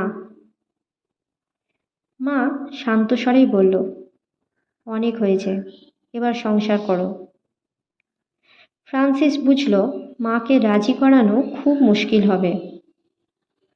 ও মার কাছে রাজা শোকাসনের গল্প করল, কিন্তু তিনি যে ওকে গ্রিনল্যান্ডে যেতে আমন্ত্রণ জানিয়েছেন এসব কিছু বলল না। কথায় কথায় হ্যারিকে একদিন এরিক দ্য রেডের গুপ্তধন, যার রাজা শোকাসনের আমন্ত্রণের কথা বলল। হ্যারি সব শুনে একটু ভাবল, তারপর বলল, তুমি এখানে গেলে আমাকে ওরা রাজার হালে রাখবে সন্দেহ নেই, কিন্তু পারবে কি গুপ্তধন খুঁজে বের করতে? সেটা বাট্টাহালিতে না গিয়ে তো বলতে পারছি না। তোমার বাবা মা যেতে দেবেন? না দেন তো আবার জাহাজ চুরি করে ওদেশে যাব। আস্তে আস্তে বন্ধুরাও শুনল রাজা শোকাসনের আমন্ত্রণ, এরিক দ্য রেডের গুপ্তধনের কথা। ওরা তো ফ্রান্সিসকে উত্ত্যক্ত করল, চলো আবার ভেসে পড়ি। ফ্রান্সিস হাসে আর বলে, হবে হবে, সময় আসুক। মা এখন সম্পূর্ণ সুস্থ, আবার সংসারের সব ভার কাঁধে তুলে নিয়েছে। ফ্রান্সিস মার সঙ্গে বাগান দেখাশোনা করে, অনেক নতুন ফুলের চারা লাগিয়েছে, কয়েকটা ফলের গাছও লাগিয়েছে। বাগানটা যেন আবার শ্রী ফিরে পেয়েছে। একদিন দুপুরে বাবা ফ্রান্সিসকে তার নিজের ঘরে ডেকে পাঠালেন। এ সময়টা বাবা রাজবাড়িতেই থাকেন। আজকে তাড়াতাড়ি ফিরে এসেছেন। ফ্রান্সিস ঘরে ঢুকতেই বাবা বললেন, বসো, কথা আছে। ফ্রান্সিস আসন পাতা কাঠের চেয়ারটায় বসল। একটু কেশে নিয়ে বাবা বললেন, রাজামশাই আমাকে সব কথা বলেছেন। বাট্টাহালিডে থেকে রাজা শোকাসন চিঠি পাঠিয়েছে। তুমি কবে নাগাদ যেতে পারবে জানতে চেয়েছেন। ফ্রান্সিস চুপ করে রইল, কোনো কথা বলল না। তোমার কি ইচ্ছে? বাবা, তুমি জানো গৃহবন্দী জীবন আমার অসহ্য। হুম। তোমরা অনুমতি দিলেই আমি যাব। মার শরীর এখন সম্পূর্ণ সুস্থ। তাছাড়া গ্রিনল্যান্ড এমন কিছু দূরের দেশ না। যাচ্ছিও রাজার অতিথি হয়ে। কিছুক্ষণ চুপ করে দেখে বললেন, দেখি তোমার মা কি বলেন। ফ্রান্সিস আর মাকে কিছু বলল না, কিন্তু বাবার কাছ থেকে মা সব কিছুই জানল। সেদিন মার ঘরে ঢুকতেই মা বলল, হ্যাঁ রে, তুই নাকি গ্রিনল্যান্ড যাবি ঠিক করেছিস। কি করব বলো, ঘরে বসে থাকতে থাকতে হাঁপিয়ে উঠেছি। তাই বলে আবার ঘর বাড়ি ছেড়ে অজানা অচেনা দেশে? না না। বুঝছো না কেন? ফ্রান্সিস মাকে বোঝাতে লাগলো। রাজা শোকাসনের অতিথি হয়ে আমি যাচ্ছি। দেশটা এমন কিছু দূরেও না। তবু বিপদ আপদের কথা কি কিছু বলা যায়? তাই যদি বলো মা, তাহলে তো এক্ষুনি ভূমিকম্প হতে পারে। তখন কোথায় থাকবে তুমি, আর কোথায় থাকবো আমি? অমন অলক্ষণে কথা বলিস নে, মা বলল। ঠিক আছে, আজই চলো রাজার জাদুঘর দেখতে। কেন? কত দূর দূর দেশ থেকে আমরা কি এনেছি তোমাকে দেখাবো। সে তো সব শুনেছি। শুধু শুনেছ, আজকে নিজের চোখে দেখবে, চলো। কিছুক্ষণের মধ্যে মা তৈরি হয়ে নিল। ফ্রান্সিসও তৈরি হয়ে মাকে ডাকতে এলো। আজকে খুব খুশি। মা তো সোনার ঘণ্টা, হিরে, মুক্তো এসব দেখেনি, আজকে দেখবে। ওদের গাড়ি চলল। অনেক দিন পরে বাইরে বেরিয়ে মার ভালোই লাগছিল। জাদুঘরের সামনে এসে গাড়ি দাঁড়ালো। ফ্রান্সিস মাকে হাত ধরে গাড়ি থেকে নামালো। জাদুঘরের দরজায় দুজন ভাইকিং সৈন্য খোলা তলোয়ার হাতে পাহারা দিচ্ছিল। দুজনেই ফ্রান্সিসকে চিনতে পেরে মাথা নুইয়ে সম্মান জানালে। প্রথম ঘরটাতে রাখা ছিল সোনার ঘণ্টাটা। মা তো সোনার ঘণ্টা দেখে হতবাক। এত বড় ঘণ্টা, তাও নিরেট সোনায় তৈরি। মা বিশ্বাস করতে চাইল না। ফ্রান্সিস হেসে বলল, হাত দিয়ে দেখো। মা ঘণ্টাটার গায়ে হাত বুলোতে লাগলো। মার তখনও বিস্ময়ের ভাব কাটেনি। বলল, তোরা এনেছিস সেটা? হ্যাঁ, ফ্রান্সিস বলল। চলো মা, পাশের ঘরে। পাশের ঘরে রাখা হয়েছে হীরের টুকরো দুটো। আবার মার অবাক হবার পালা। এত বড় হিরে! মার সংশয় তবু যেতে চায় না। বলল, এই সবটাই হিরে? ফ্রান্সিস হাসল। হ্যাঁ মা। পরের ঘরটাই গেল ওরা। একটা উঁচু বেদি মতো করা হয়েছে সেখানে। গাঢ় বেগুনি রঙের ভেলভেট কাপড়ে ঢাকা, তাতে মুক্তোগুলো রাখা হয়েছে। এত বড় বড় মুক্তো! মার মুখে আর কথাই নেই। পাশেই রাখা হয়েছে লা ব্রুশের লুট করা মোহর অলংকার ভর্তি বাক্স দুটো। ফ্রান্সিস বলল, মা, তোমাকে তো লা ব্রুশের গল্প বলেছি। এসব হচ্ছে ওই কুখ্যাত খুনি জলদস্যুটার সম্পত্তি। মা অবাক হয়ে দেখতে লাগলো।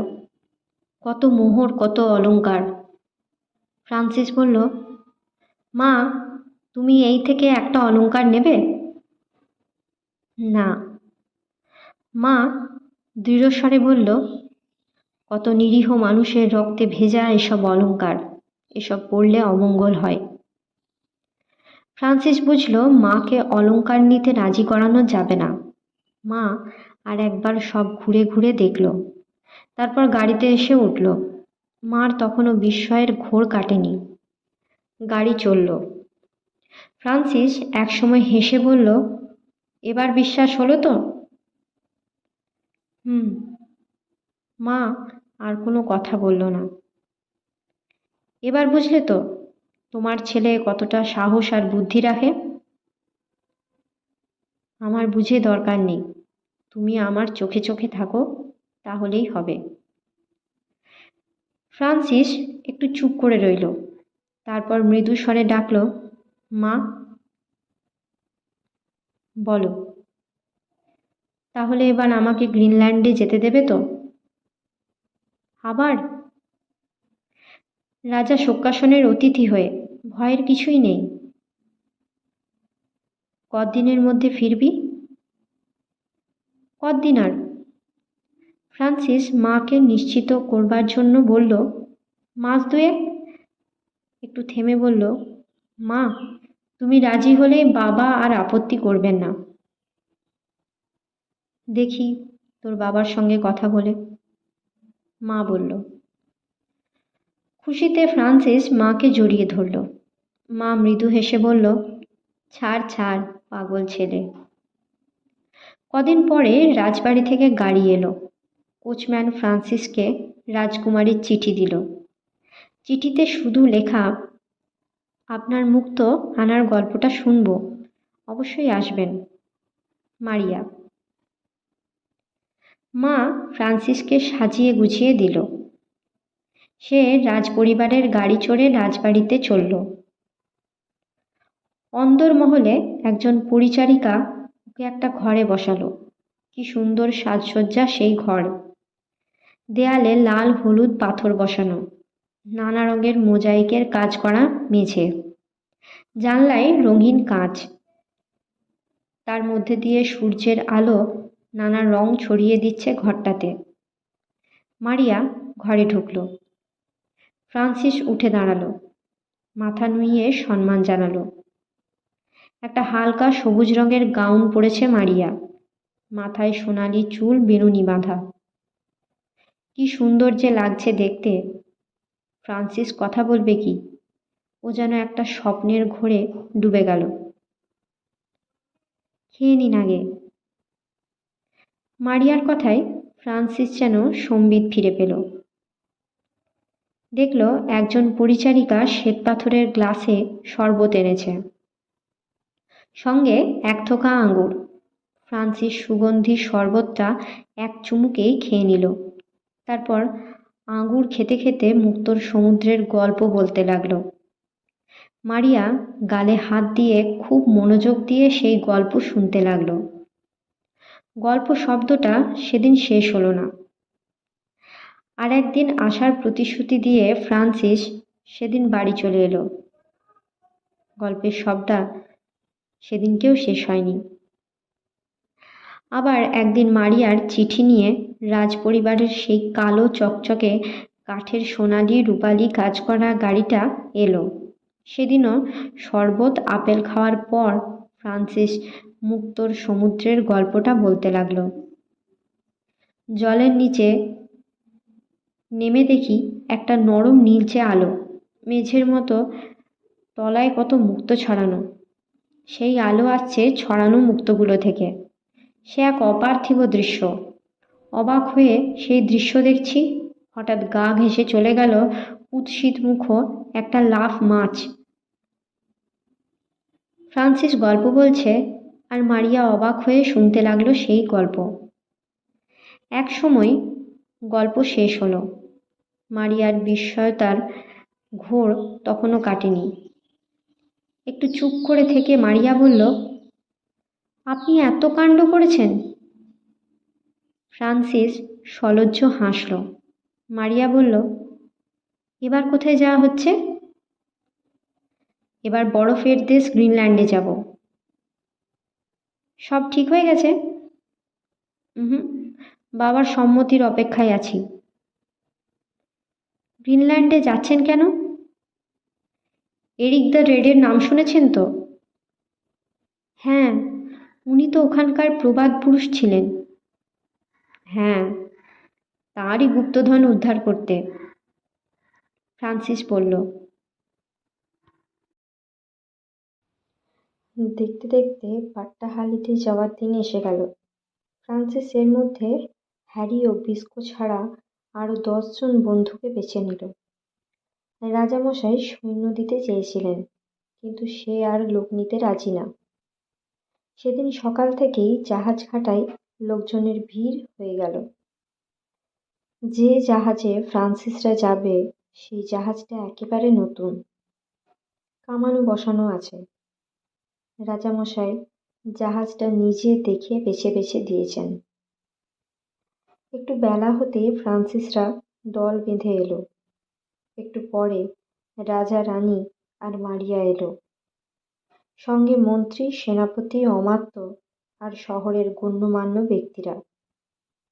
জাহাজ ঘাটায় একটা সোনালি ঝালর দেওয়া শামিয়ানা টাঙানো হয়েছিল, নিচে বসবার আসন। রাজা রানীর সঙ্গে আর সকলে শামিয়ানার নিচে বসলেন। ফ্রান্সিসরা একে একে সকলকে অভিবাদন জানিয়ে জাহাজে গিয়ে উঠল। এবার আর রাতের অন্ধকারে জাহাজ চুরি করে পালানো নয়, দিনের বেলা সসম্মানে সকলের উপস্থিতিতে জাহাজে চড়ে যাত্রা করা। সমুদ্রের দিকে মুখ করে দুবার কামান দাগা হলো। ঘর ঘর শব্দে নোঙর তোলা হলো। পালগুলো তুলে দেয়া হলো। আকাশ পরিষ্কার, সমুদ্রও শান্ত। বাতাসের তোড়ে পালগুলো ফুলে উঠল। জাহাজ ঘাটা থেকে সকলেই জাহাজটার দিকে তাকিয়ে। কিছুক্ষণের মধ্যেই জাহাজটা দৃষ্টির আড়ালে চলে গেল। রাজামশাই রাজা এনোর সোক্কাসনকে লেখা একটা সিলমোহর করা চিঠি দিয়েছিলেন ফ্রান্সিসকে। বেশ যত্ন করে চিঠিটা ও রেখে দিল। ফ্রান্সিস বুদ্ধি করে সকলকে যত বেশি সম্ভব গরম কাপড় চোপড় আনতে বলে দিয়েছিল। গ্রিনল্যান্ডের ঠান্ডায় ওদের দেশীয় পোশাক চলবে না। জাহাজ যাত্রা শুরু হলো। জাহাজ চলল উত্তর পশ্চিম মুখ। প্রথমে আইসল্যান্ডে যাবে, তারপর গ্রিনল্যান্ডে। দিন রাত জাহাজ চলছে। ফ্রান্সিস আর তার বন্ধুরা খুশিতেই আছে। ঝড় ঝাপটার কবলে পড়েনি ওরা। বেশ নির্বিঘ্ন যাত্রা। দিন 7 যেতে না যেতেই চারপাশের আবহাওয়ায় পরিবর্তন দেখা গেল। সূর্যের আলোয় আর সেই তেজ নেই, বেশ ঠান্ডা। উত্তরে হাওয়া বইতে শুরু করেছে। সকাল আর রাত্রে কুয়াশা পড়ে। তারই মধ্যে জাহাজ চলছে। যত দিন যাচ্ছে ঠান্ডাও ক্রমশ বেড়ে চলেছে। সবাইকে বেশি বেশি গরম পোশাক পরতে হচ্ছে, আর কান ঢাকা টুপি। হঠাৎ একদিন ওরা সমুদ্রে ভাসমান হিমশৈল দেখতে পেল। খুব বড় নয়, তবে ওপর থেকে বোঝবার উপায় নেই, কারণ হিমশৈলের বেশিরভাগটাই থাকে জলের তলায়। যত এগোচ্ছে জাহাজ, ততই বিরাট আকারের সব হিমশৈলের সামনে পড়ছে। তাই সারাক্ষণ 2-3 জন করে নজর রাখছে হিমশৈলের দিকে। কোনোভাবে যদি জাহাজটার সঙ্গে ধাক্কা লেগে যায়, জাহাজ আর আস্ত থাকবে না। তাই দিন রাত সজাগ থাকতে হচ্ছে। জাহাজ একদিন আইসল্যান্ডে পৌঁছল। বন্দরটার নাম রেকজাভিক, ছোট্ট বন্দর। 3 দিকে বিরাট বিরাট বরফের খাড়া পাহাড়। তারই নিচে খাঁড়ির মধ্যে বন্দরটা। ফ্রান্সিসরা জাহাজ ভেড়ালো সেই বন্দরে। এখানে স্ক্রেলিং উপজাতির বাস। ওরা চামড়ার তৈরি তাঁবুতে থাকে। শিল মাছের চামড়ায় তৈরি কায়াক নৌকোয় চড়ে এলো ওরা। এই কায়াক নৌকো উল্টে গেলেও জলে ডুবে যায় না। পরনে চামড়া পোশাক, মাথায় টুপিও চামড়ার। দলে দলে ওরা নৌকা চড়ে এলো। ফ্রান্সিস প্রথমেই ওদের সঙ্গে শত্রুতা করল না। ওরা জাহাজে উঠতে চাইলে উঠতে দিল। ওই স্ক্রেলিংদের মধ্যে থেকে সর্দার গোছের একজন এগিয়ে এলো ফ্রান্সিসদের দিকে। ভাঙা ভাঙা নরওয়ের ভাষায় বলল, রঙিন কাপড় আছে কিনা। ফ্রান্সিসদের কাছে লাল, নীল, নানা রঙের কাপড় ছিল। সেসব ওদের দেওয়া হলো। দেখা গেল ওরা খুব খুশি। সেই সব কাপড় ছিঁড়ে ছিঁড়ে মাথায় বাঁধতে লাগলো। সর্দার কি যেন বলে উঠল। কয়েকজন জাহাজ থেকে নেমে নৌকো থেকে নিয়ে এলো মেরুদেশের ভল্লুক আর বল্গা হরিণের দামি দামি চামড়া।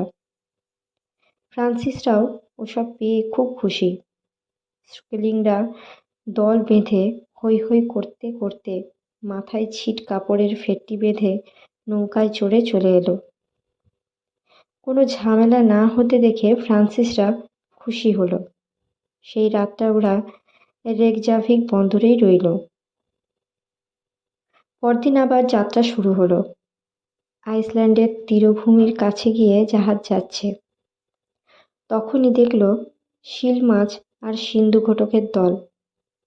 ওগুলো কখনো জলে ঝাঁপিয়ে পড়ছে, আবার কখনো বরফের তীরে।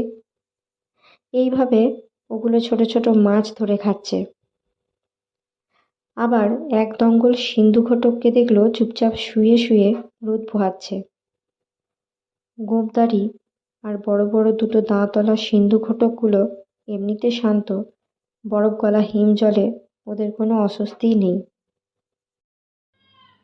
একদিন পরেই ফ্রান্সিসদের জাহাজ আইসল্যান্ডের আরেকটা বন্দর হোল্টা ভানসসের কাছাকাছি এলো। উঁচু উঁচু পাহাড়ের মতো বরফের চাঁই, তারই নিচে বন্দর।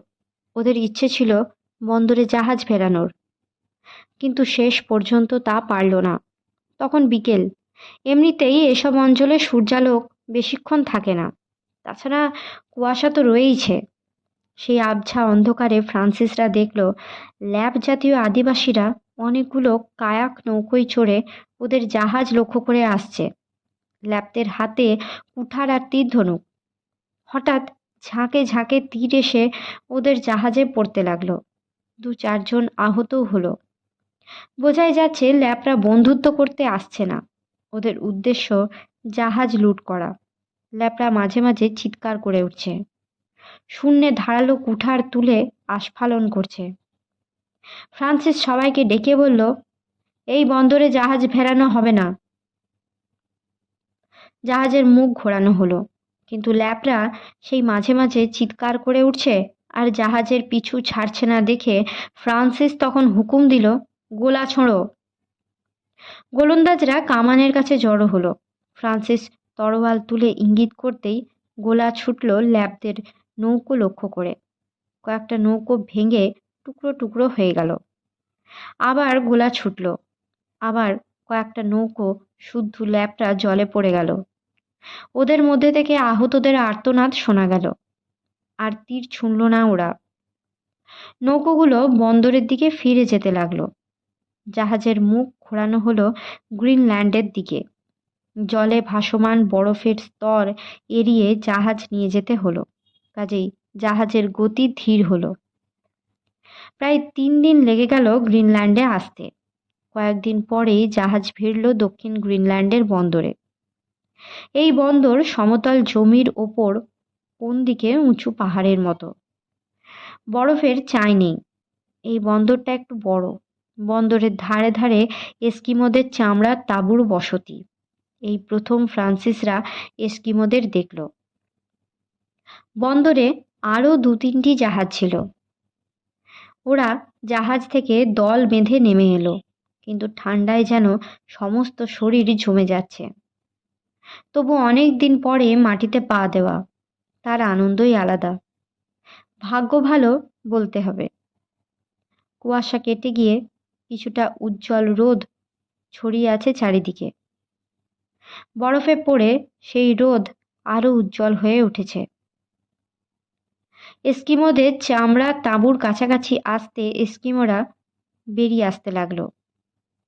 খুঁটির ওপর দড়ি বেঁধে ওরা ওদের বল্গা হরিণের চামড়ায় তৈরি লোমলা পোশাকগুলো রোদে শুকোতে দিয়েছে। ফ্রান্সিসরা কাছাকাছি আসতে কয়েকজন এস্কিমো একটা বড় তাঁবুর কাছে গিয়ে কাকে ডাকতে লাগলো। একজন মোটা গোছের লোক সেই তাঁবু থেকে বেরিয়ে এলো। তার পোশাক অন্যান্য এস্কিমোদের তুলনায় একটু বেশি পরিচ্ছন্ন। তার মুখে কালো চোঙের মতো কি একটা, তামাক খাচ্ছে বোধহয়। মুখ দিয়ে ধোঁয়া বের হচ্ছে। বোঝা গেল এই লোকটাই এস্কিমোদের সর্দার। সর্দার এস্কিমোদের দেখল, তারপর তাঁবুর মধ্যে ঢুকলো। একটু পরেই হাতে কি নিয়ে বেরিয়ে এলো। সেটা একটা ছুরি আর ছুঁচ। ফ্রান্সিসই সবার আগে ছিল। এস্কিমোদের সর্দার ছুরি আর ছুঁচটা ওর হাতে দিয়ে এস্কিমোদের ভাষায় বলল, কুয়ানকা। কথাটার অর্থ তোমাকে ধন্যবাদ। ফ্রান্সিস সেটা না বুঝলেও এটা বুঝলো যে এস্কিমো সর্দার ওদের সঙ্গে বন্ধুত্বই করতে চায়। ফ্রান্সিস বিস্কোকে ডেকে বলল, বিস্কো, জাহাজে যাও, রঙিন কাপড় যা আছে নিয়ে এসো। বিস্কো চলে গেল। ফ্রান্সিস নরওয়ের ভাষায় বলল, আমরা বাট্টাহালিডে যাব। রাজা এনর সোকাসন আমাদের আমন্ত্রণ জানিয়েছেন। আমরা তো এই দেশে এসেছি, একজন পথপ্রদর্শক পেলে খুবই ভালো হয়। এস্কিমো সর্দার এবার ডান হাতের তর্জনী নিজের বুকে ঠেকালো। তারপর বলল, কালটুলা। ফ্রান্সিস বুঝল ওর নাম কালুটুলা। তারপর ভাঙা ভাঙা নরওয়ে ভাষায় বলল, তোমরা আমাদের বন্ধু হলে আমি নিশ্চয়ই তোমাদের সাহায্য করব। এর মধ্যে বিস্কো রঙিন কাপড় নিয়ে এলো। ফ্রান্সিস সেসব কালুটুলার হাতে দিল। কালুটুলা খুব খুশি হয়ে অন্যান্য এস্কিমোরাও খুশি হলো। বারবার বলতে লাগলো, কুয়ানকা। তারপর বলল, এখনকার ঠান্ডায় তোমাদের এই পোশাক চলবে না। কয়েকদিন অপেক্ষা করো, তোমাদের চামড়ার তৈরি পোশাক দেব। ফ্রান্সিস বলল, আপাতত আমাদের দুটো পোশাক তৈরি করে দিলেই হবে। কালুটুলা মাথা ঝাঁকিয়ে জানিয়ে দিল ও তাই করবে। বার্তা হালিডে যেতে হলে কিভাবে যেতে হবে, ওদিকে আবহাওয়া কেমন, এসব নিয়ে কিছু কথাবার্তা হলো। তারপর ফ্রান্সিসরা চলে এলো। এস্কিমোরা মেয়ে পুরুষ সকলেই হাত নেড়ে ফ্রান্সিসদের বিদায় জানালো। গ্রিনল্যান্ডে এসে এস্কিমোদের কাছে এই সাদর অভ্যর্থনা পেয়ে ফ্রান্সিস খুশি হলো। পরের দিন সকালে ফ্রান্সিস আর হ্যারি নেমে এলো জাহাজ থেকে। কালুটুলার সঙ্গে গিয়ে দেখা করল, জানতে চাইল পথপ্রদর্শক পাওয়া যাবে কিনা। কালুটুলা কাকে যেন ডাকতে পাঠালো। একটু পরেই একজন বেশ বলশালী যুবক তাঁবুতে এলো। পরনে এস্কিমোদের মাথা কান ঢাকা লোমের পোশাক। কালুটুলা বলল, এর নাম শাঙ্খু, ভাল্লুক শিকারে ওস্তাদ। শাঙ্খু দাঁত বের করে হাসল। সে অল্প অল্প নরওয়ের ভাষা বলতে পারে। বলল, আপনারা কবে যাবেন? 2-3 দিনের মধ্যেই, যত তাড়াতাড়ি সম্ভব পৌঁছতে হবে। ঠিক আছে। কালুটুলা বলল, আজ রাত্রে আমাদের এখানে নাচের আসর বসবে, আপনারা আসবেন? সেই রাতে আকাশটা অনেক পরিষ্কার ছিল। কিছু তারাও আকাশে দেখা যাচ্ছিল, চাঁদও। অল্প চাঁদের আলো পড়েছে বরফ ঢাকা বন্দর এলাকায়। ফ্রান্সিসরা দল বেঁধে চলল এস্কিমোদের তাঁবুগুলোর উদ্দেশ্যে। দূর থেকে শুনতে পেল কুকুরদের ডাক। প্রত্যেক এস্কিমো পরিবারই কুকুর পোষে। কুকুর ওদের নানা কাজে লাগে। কুকুর ওদের স্লেজ গাড়ি চালায়, হারপুন দিয়ে শিকার করা চিল অথবা সিন্ধুঘটক কুকুরই কামড়ে ধরে আনে। কুকুরগুলোর গায়ে খুব ঘন লোম। তাঁবুর বাইরেই কুকুরগুলো থাকে। তুষার পড়লে তুষারে একেবারে ঢাকা পড়ে যায়। কি করে তারই মধ্যে ফুটো করে শ্বাস নেয়, ঘুমোয়। ডাকলেই তুষার ঝেড়ে ফেলে উঠে বসে। ওরা এস্কিমোদের বসতিতে পৌঁছে দেখল একটা জায়গা ঘিরে সিল মাছের তেলে চুবানো মশাল জ্বলছে। এই আলোগুলোর মাঝখানে নাচের জায়গা। দুজন এস্কিমো দুটো ড্রাম নিয়ে এলো। শাঙ্খু আর ওর সঙ্গীরা নাচের জায়গায় দাঁড়ালো। ড্রাম বাজনা শুরু হলো। শাঙ্খু আর ওরা নানান অঙ্গভঙ্গি করে তালে তালে নাচতে লাগলো। সেই তালে তালে একজন এস্কিমো বিচিত্র সুরে গান গাইল। আবার কয়েকজন মুখ দিয়ে শব্দও করতে লাগলো। রাত বাড়তে লাগলো। গুড়ি গুড়ি মিহি তুষারকণার বৃষ্টি শুরু হলো। চাঁদ তারা ঢাকা পড়ে গেল। গাঢ় অন্ধকারে ঢেকে গেল চারিদিক। ফ্রান্সিসরা আর বসল না। ওরা জাহাজে ফিরে এলো। পরদিন থেকেই ফ্রান্সিস আর বসে বসে সময় কাটালো না। শাঙ্কুর সঙ্গে এর মধ্যেই ওর বেশ ভাব হয়ে গিয়েছিল। ও শাঙ্কুর কাছে স্লেজ গাড়ি চালানো শিখতে চাইল। শাঙ্কু খুশি হলো এই প্রস্তাবে। ও ফ্রান্সিসকে নিয়ে একটা স্লেজ গাড়ির কাছে এলো। চিজ দিয়ে কুকুরগুলোকে ডাকলো। দুপাশে ছটা করে 12টা কুকুরকে পরপর লম্বা লাগামের সঙ্গে জুড়ল। দুজনে উঠে বসলো স্লেজ গাড়িটায়। স্লেজ গাড়ির কোনো চাকা থাকে না। সব মিলিয়ে গাড়িগুলো লম্বায় প্রায় 13 ফুট হয়, চওড়ায় 4 ফুট। শাঙ্কু শীষ দিয়ে চাবুক চালালো। কুকুরগুলো গাড়ি টেনে নিয়ে ছুটল বরফের ওপর দিয়ে। ফ্রান্সিস অনুমানে বুঝল গাড়ির গতি নেহাত কম নয়। বলগা হরিণ টানলে এর চেয়ে অনেক বেশি গতি হয়। মাঝে মাঝেই চাবুক চালাচ্ছে। বরফ ভাঙার একটা ছড়ছড় শব্দ উঠছে শুধু। গাড়ি চালাতে চালাতে শাঙ্কু বলল, এই চাবুকই হলো আসল। শুধু একটা কুকুরকে চাবুক মারলে হবে না, সব কটা কুকুরকেই একসঙ্গে চাবুক মারতে হবে। আবার চাবুকের শব্দও করতে হবে। চাবুকের চামড়াটা ফিরিয়ে আনতে হবে সাবধানে। অসাবধান হলে লম্বা লাগামে চাবুকের চামড়াটা জড়িয়ে যায়। তখন চালক ছিটকে বরফের মধ্যে পড়ে যায়। ফ্রান্সিস বেশ মনোযোগ দিয়ে তার কথাগুলো শুনল। শাঙ্কু এবার চালকের জায়গাটা ফ্রান্সিসকে ছেড়ে দিল। ফ্রান্সিস লাগাম ধরে খুব সাবধানে চাবুক চালাতে লাগলো। কুকুরগুলোর মাথার উপর চাবুকের শব্দও করতে লাগলো। অত সাবধান হওয়া সত্ত্বেও ওর চাবুকের চামড়াটা লম্বা লাগামের সঙ্গে জড়িয়ে গেল। ও প্রায় ছিটকে পড়ে যাচ্ছিল। শাঙ্কু মুহূর্তে লাগাম শক্ত হাতে টেনে ধরে গাড়ি থামালো। চাবুকের চামড়াটার জট খুলে আবার গাড়ি ছোটানো শাঙ্কু। আবার ফ্রান্সিস চালকের জায়গায় বসলো। লাগাম ধরে গাড়ি চালিয়ে ওরা ফিরে এলো। কয়েকদিনের মধ্যেই ফ্রান্সিস স্লেজ গাড়ি চালানো শিখে নিল। ও এবার হ্যারিকে স্লেজ গাড়ি চালানো শেখাতে লাগলো। কিন্তু হ্যারির 2-3 দিন চেষ্টা করেও সুবিধে হলো না। ও হাল ছেড়ে দিল।